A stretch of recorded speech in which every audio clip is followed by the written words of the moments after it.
Со жестоки критики меѓу претениците од опозицијата и власта продолжи амандманската расправа за ребалансот на буџетот. Поднесени се вкупно 224 амандмани, од кои 90 се од ДУИ, 78 од СДСМ, 51 од Левица и 5 од Вреди.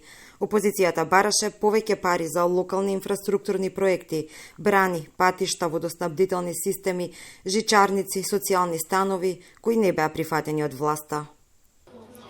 Со овој амандман предлагаме да се обезбедат средства од износот 615 милиони денари за проект за изградба на жичарница, што ќе го поврзе градот Тетово со Попова шапка.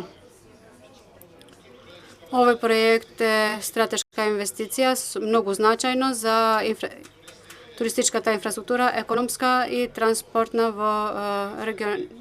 Последната таква најава беше од владата во која што чии членови се и подписниците на овој амандман и која преговараше со италијанската компанија Техно Алпин. Беше најавен амбициозен проект за развој на ски центарот вреден околу 168 милиони евра. Проектот звучеше одлично.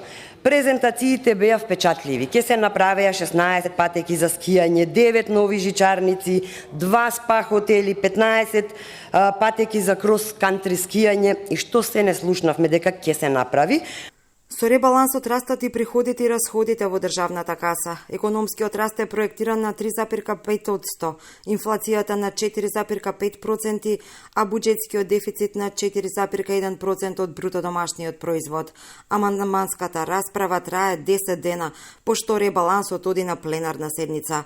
Планот е тој да се донесе до крајот на месецот.